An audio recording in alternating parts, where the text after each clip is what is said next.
going on, y'all? It's your boy RJ Hinson, the Matrix. Coming right to you. Just coming off an incredible weekend of boxing. Won my fight this past weekend, so definitely feeling good. But here we are, man. Just wanna let y'all into my world.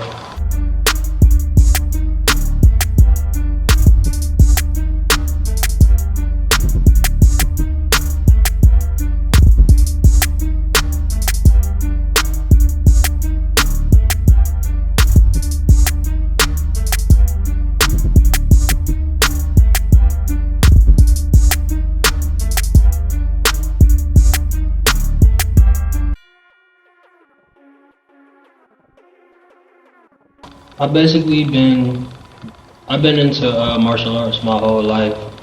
I started doing martial arts, I want to say when I was like 6 years old. Did that for 8 years. Went all the way on to be a third-degree black belt. And when I moved down here, I'm originally from DC, but when I moved down here, there weren't really that many dojos that I knew of. But I found out that a family member of mine was like really well known in the boxing scene down here, and he goes by the name of Cedric Mean Man Mingo, and he's like in the South Carolina Boxing Hall of Fame, made a name for himself, and he introduced me to the sport of boxing, and I fell in love with it ever since. That was like well over 12 years ago, and I've been committed to it since. Been a long journey, but I've loved every part of it. So I had my pro debut.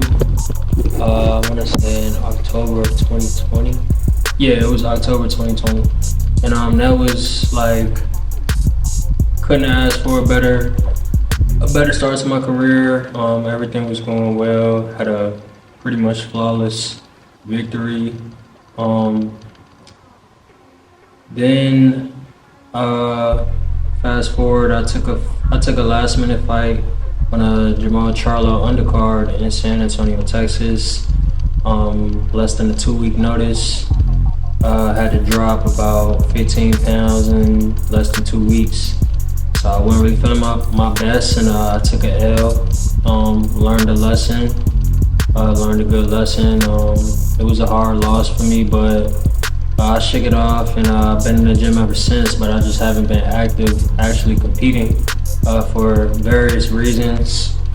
A lot of stuff going on outside the ring. Just life hits you sometimes.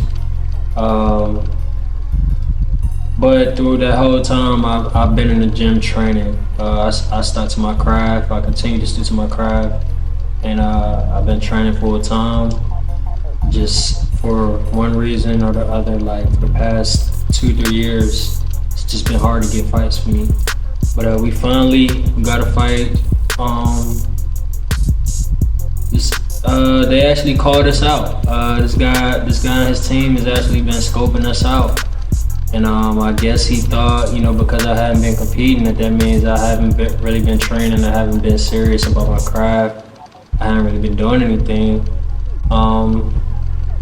But I have, and I think everybody learned. I showed everybody that this past weekend. I showed him and his team that I have been working hard. It was like a whole mix of emotions, honestly. Like I said, as a fighter, you gotta fight the fight inside the ring, but you gotta fight life as well. I had a lot going on outside the ring. It was tough, like trying to make ends meet, trying to pay bills. Trying to hold everything down, just keep everything together, and so that was definitely a factor. I was also really struggling with weight issues, getting my weight down. I've never slacked off of training or anything like that, but being in fighting shape is a real science, and getting down to your fight, like your peak fight weight, it's a real art form to it. And I didn't know how to do it. And it took a lot of trial and error to figure out how to get my weight down. So until I figured it out, I was really struggling with weight issues. Didn't really feel like we had the best camp. It was just a lot going on, so I feel like the odds were really stacked against me leading into this fight. And I had some anxiety about a lot of things, but I just trusted. I believed in myself. I trusted God, and through it all, I just bit down and continued to work, continued to grind, and just control everything that I could and work as hard as I could. The win, it was definitely a nice little setup. I like the way they had it. They had it in the restaurant. They set us off to a certain section of the restaurant, and the venue started filling up quickly. It was a lot of static energy in the room, but it was a great experience. And my opponent actually walked over to me before the fight, before the weigh-in, shook my hand, and so when they called our names to come weigh in, we went up to the front, and we both weighed in at our respect, like at the weight we were supposed to be at.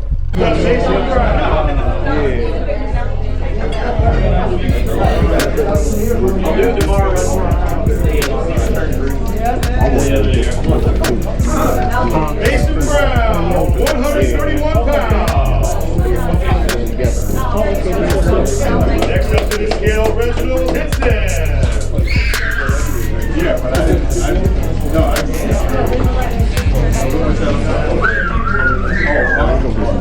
132 pounds.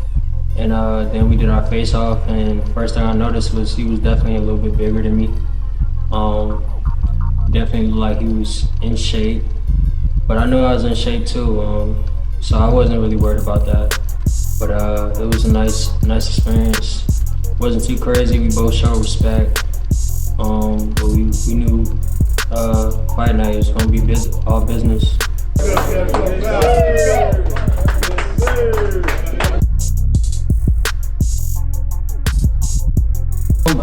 I was actually fine, like, until it was time to leave to go to the venue, and then it started because I left some of my fight gear. I couldn't find some of my fight gear, and then I don't know if like y'all have ever experienced like when you feel like one thing is not going right, then sometimes you might just get worked up. But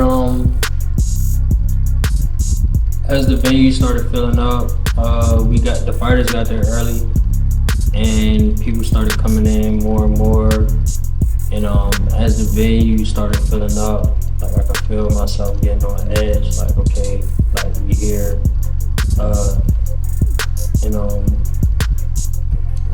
I had a lot of nerves. I'm not gonna lie. I was surprised by how many people were showing up for me in particular. And so I put that pressure on myself as well. Like, I didn't want to put on a bad performance for my fans and for my family and friends that came out to support me. So there was that pressure as well. Feeling good, ready to get it in. You know what I'm saying? I'm here. It's been a long time coming. Are you okay? Good to come on the trophy yard. I want to interview. But after I got dressed and I was getting dressed, getting ready to come back in, and before I came back in, I said a quick prayer, read some encouraging words from my girlfriend, and I don't know, like when I came in, the nervousness was gone really. I was still like very alert, and I knew the type of environment I was in, but I wasn't really overthinking that much anymore. Like, I knew I had trained for this moment. I've been training. I know I've been here before, you know, it's just another day in the office. Like, I'm gonna perform to the best of my ability, and we're gonna build from there.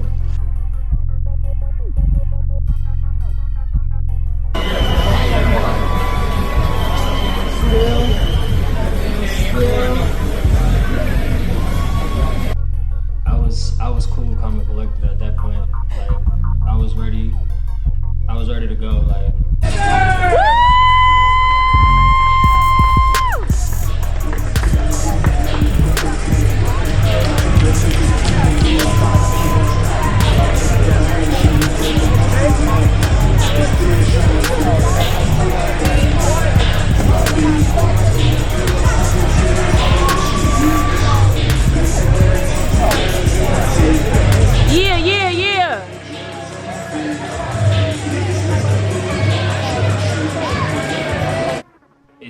At that point in my mind, you know, the car is gonna fall, how they're gonna fall.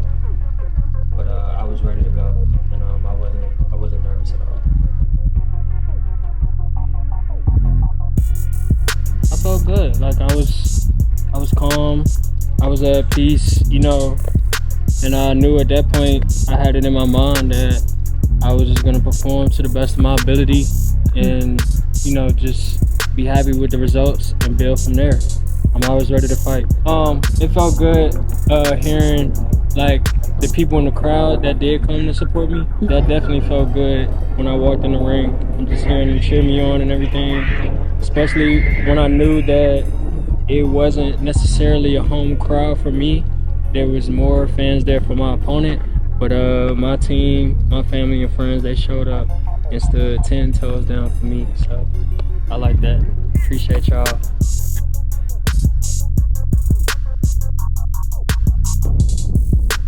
I didn't feel any type of way about my opponent, honestly.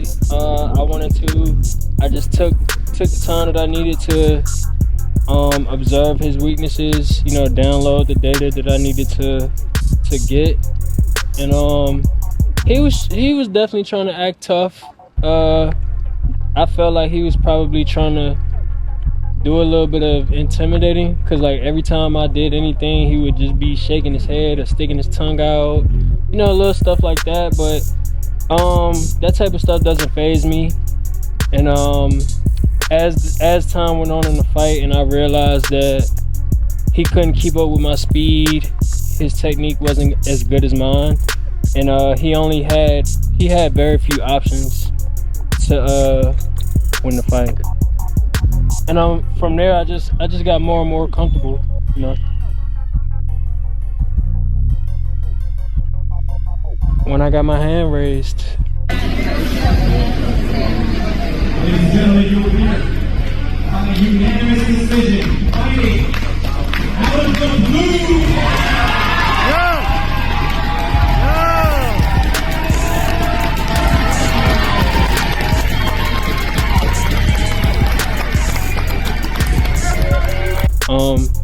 At the end, when I felt like I pretty much knew I had won,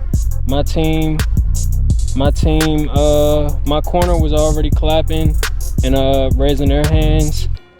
And like I mentioned before, I felt like it was the crowd was more for the majority of the crowd was more for my opponent, but the crowd was kind of silent at the end of the fight. Were you silent or were you silenced?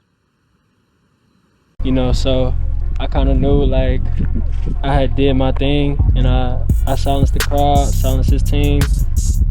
Yeah, that was my favorite moment. And then when they raised my hand, like the people that was there for me, they rooted for me and everything. That's what talking about. Let's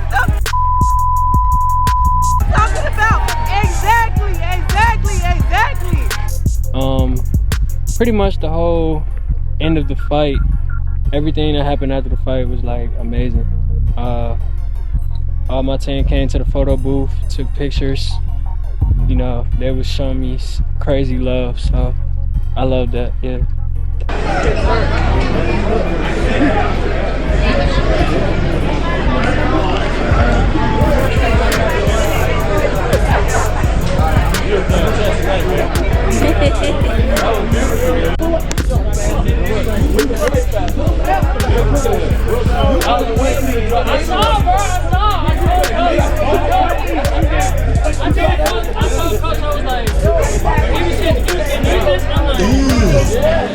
Sweaty is funny, I know. Of course, you know. You can keep up with me. I'll call you in the store, okay? I can only tell you. Right. It's my first time.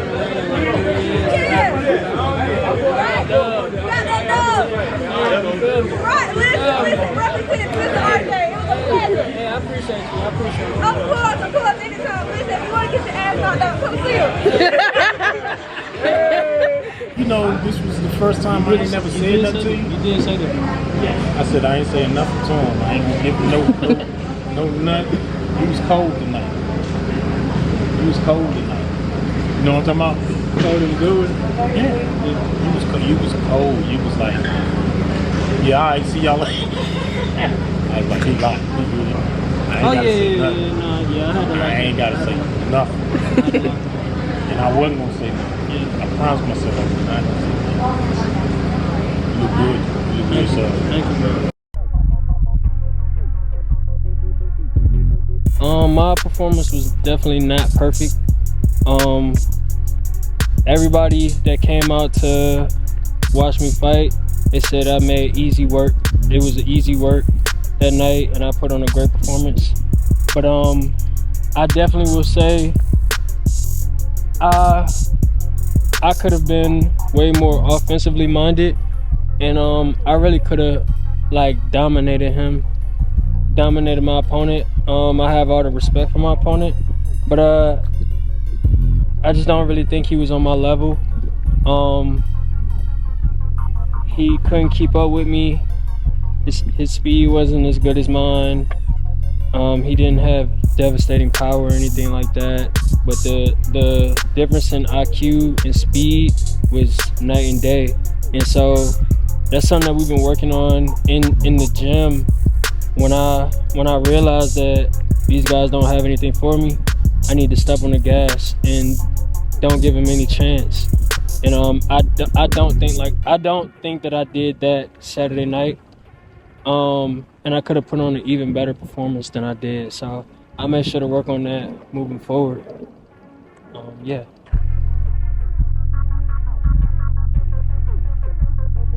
I don't know if I mentioned earlier. Well, I think I did, but I took a lot of time off, or I just took a lot of time not competing in the ring. So with that being said, I'm definitely looking to be active. I want to be active for the rest of this year, for the next couple years, and build myself up. You know, my goal is to be back in the ring within the next 2 to 3 months. So June or maybe early July, I plan on fighting again. And I pretty much plan on fighting once every 2 months for the next 2 years, 2-3 years, pretty much. Just to build myself up, get back in the game, and I want to build my following, you know, build my fan base, make some money, you know what I'm saying? And yeah, that's what's next for me. A shout out, I want to thank God. Definitely nothing's possible without him.